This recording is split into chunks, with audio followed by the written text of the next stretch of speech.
Bom, amados, você que está acessando o nosso site, o site oficial da Igreja Pentecostal Unida do Brasil, bairro do Coroado, Manaus, Amazonas, com o pastor Edno Zonta, você que está clicando aqui no YouTube de qualquer parte do Brasil, do mundo, ou até mesmo aqui no Amazonas, sejam bem-vindos a mais um estudo. Esse estudo é a pedido das pessoas que clicaram no nosso site, escreveram. Vamos estudar agora sobre Jesus é Deus. Primeiro eu gostaria que você pegasse a sua Bíblia, um papel em branco, uma caneta que pegue, tá bom? Porque tem algumas canetas que dão pra gente e não pega. Mas hoje você vai pegar um papel em branco, a sua Bíblia Sagrada. Nós vamos estudar e aprender um pouco. Jesus é Deus.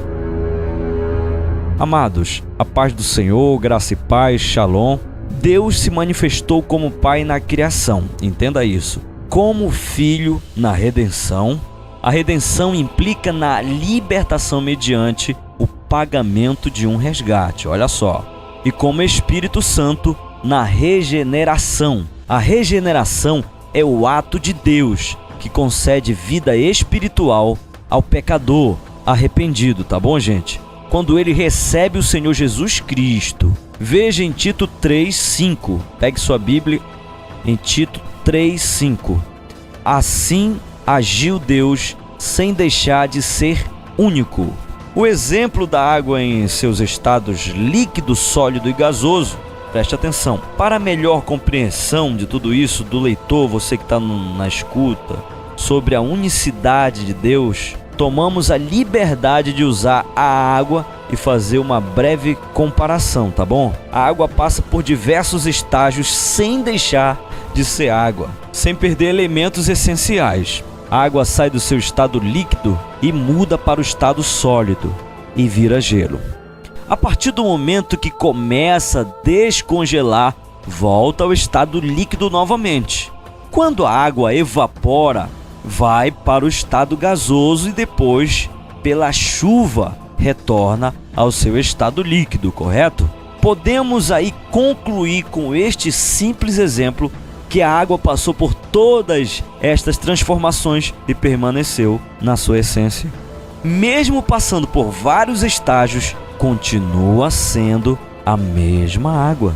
Em Isaías 9:6, anote aí, Isaías 9:6, encontramos uma das mais fortes provas de que Jesus é Deus. Vejamos. Porque um menino nasceu, um filho se nos deu. O governo está sobre os seus ombros e o seu nome será maravilhoso.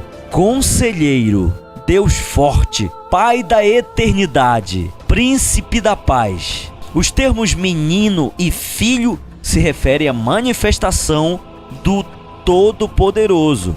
Também em Isaías 7,14, olha só, em Isaías 7,14, ele profetizou que o Messias seria chamado de Emanuel, que significa Deus conosco. Mateus 1:22-23. Em Miqueias 5:2, outra prova incontestável que o Messias é verdadeiramente Deus. É tu, Belém Efrata, posto que pequena entre milhares de Judá, de ti me sairá o que será Senhor em Israel, em cujas saídas são desde os tempos antigos, desde os dias da eternidade. Como vimos, o Velho Testamento esclarece perfeitamente que o Messias é Salvador que estava para vir, era o próprio Deus, que mesmo se manifestando de diversas formas, continua sendo o mesmo Deus. A unicidade foi ensinada por Jesus e pelos apóstolos, tá, irmão? Entenda isso, preste bem atenção. Mateus 1:23, olha bem. Em Mateus 1:23, pegue na sua Bíblia, olha só.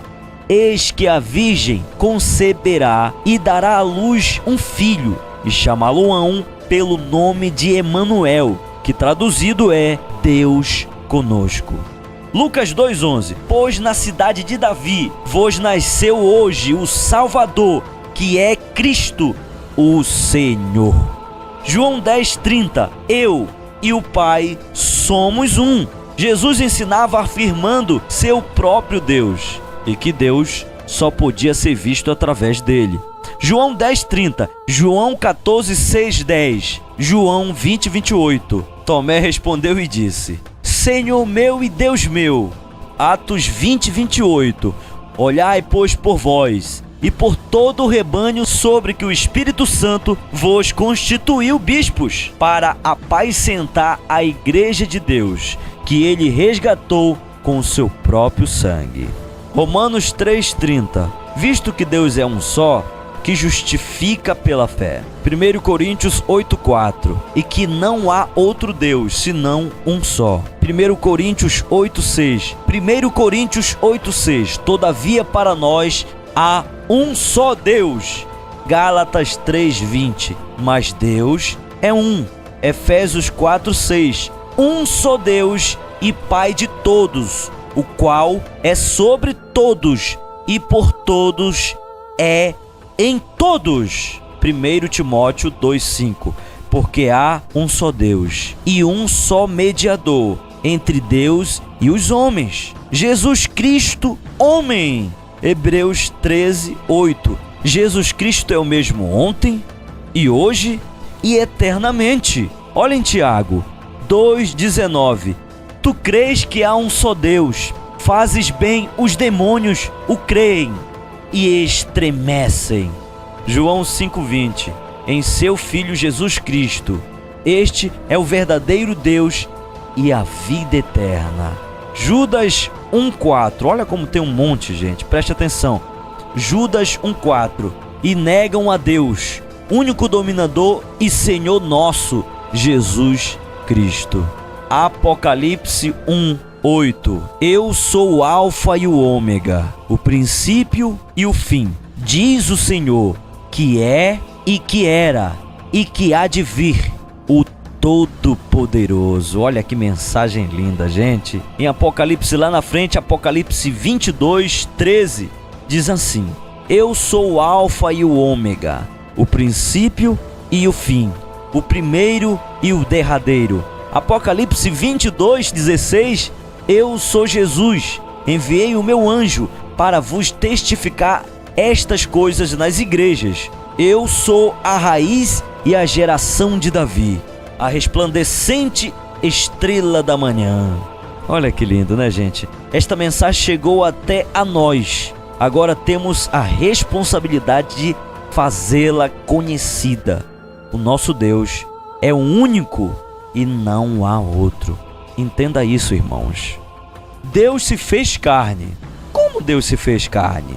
O maior dos acontecimentos de toda a história foi quando o Verbo se fez carne e habitou entre nós, assumindo a forma de servo, fazendo-se semelhante aos homens e em figura humana se humilhou. Sabia que agora, como homem, estava sujeito à dor e ao sofrimento. Mesmo assim, por amor à humanidade, ele preferiu passar por tudo isso. Em João 1:14 e Filipenses 2:7-8, você vai ver e conhecer muito mais. A razão da vinda do único Deus Todo-Poderoso a este mundo foi a necessidade da salvação da humanidade perdida e pecadora. Assim, Deus formou um único corpo no ventre de sua serva Maria, a quem deu o nome de Jesus, e passou a habitar nele.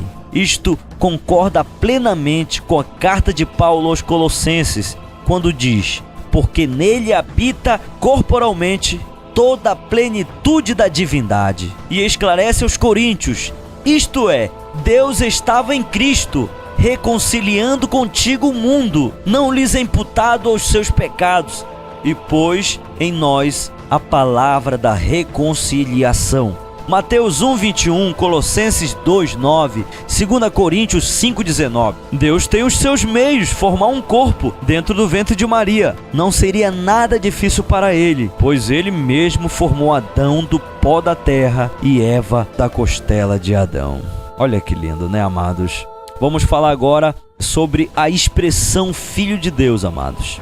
Por que Filho de Deus? Porque, como todo ser humano, ele foi gerado e após 9 meses nasceu. Veja a confirmação do lugar onde ele nasceu, pois na cidade de Davi vos nasceu hoje o Salvador, que é Cristo o Senhor. E isto vos será por sinal: achareis o menino envolto em panos e deitado numa manjedoura. Lucas 1:35 e Lucas 2:11-12. A expressão Filho de Deus, amados, tem trazido confusão na mente das pessoas, pois muitos estudiosos afirmam que o Filho de Deus é outro Deus. Ensinam que ele é a segunda pessoa de uma suposta hierarquia chamada Trindade, e afirmam que Deus Pai e Filho Jesus são distintos, iguais e coeternos. Vamos dar agora as definições de distinto, igual e coeterno para você entender claramente. Preste atenção. Olha o que diz distinto: que não se confunde com outro, diferente, separado, que não tem nada em comum. Agora, igual, da mesma aparência ou estrutura, mesma grandeza, mesmo valor, idêntico. Coeterno, que é eterno com outro. Conforme as definições das palavras que eu citei relacionadas, é impossível pregar e acreditar numa trindade de pessoas quando dizem ser iguais ao mesmo tempo diferentes? Distinto? Se não tem nada em comum, como podem ser idênticas? Não dá, desse jeito não dá. Amados, tentar dividir o indivisível, isso é loucura demais para os meus ouvidos, visto que Deus não divide a sua glória com ninguém. Não se pode acreditar em ensinamentos tão confusos, visto que Deus não é Deus de confusões. Em 1 Coríntios 14:13, veja lá: se houvesse uma trindade, Jesus a teria confirmado, irmãos. Veja bem claramente em João 10:30. A revelação é muito simples, clara e objetiva. Eu e o Pai somos um. Jesus não falou de uma trindade, mas revelou aos discípulos a unicidade. A resposta de Jesus foi objetiva. Se fosse 2 ou 3 pessoas distintas, ele teria revelado naquele momento, amados. Outra oportunidade foi quando Felipe lhe perguntou: mostra-nos o Pai e basta.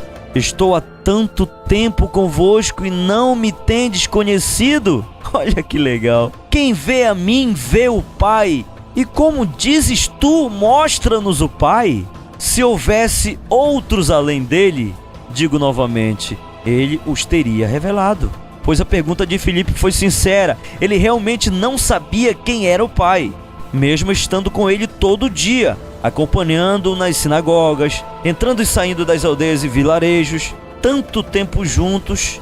Mesmo assim, ele não sabia que Jesus era o Pai, até o momento em que ele fez a pergunta: mostra-nos o Pai e basta. E como Filipe, amados, muitos hoje ainda não sabem quem é o Pai. Leia João 14:7-10. O conceito da Trindade não passa de uma forma politeísta, uma crença em vários deuses, o que é pecado e abominável diante do Deus único, amados. Bom, chegamos ao final de mais um estudo. Eu gostaria muito que você lesse e gravasse este versículo para memorizar mesmo, tá bom? Eu, Jesus, enviei o meu anjo para vos testificar estas coisas nas igrejas. Eu sou a raiz e a geração de Davi, a resplandecente estrela do amanhã. Apocalipse 22:16. Obrigado por terem nos acompanhado aqui no site da Igreja Pentecostal Unida do Brasil, bairro do Coroado. Você pode também acompanhar as pregações de vários pastores, palavras edificantes no programa Atitude Fé. Deus te abençoe.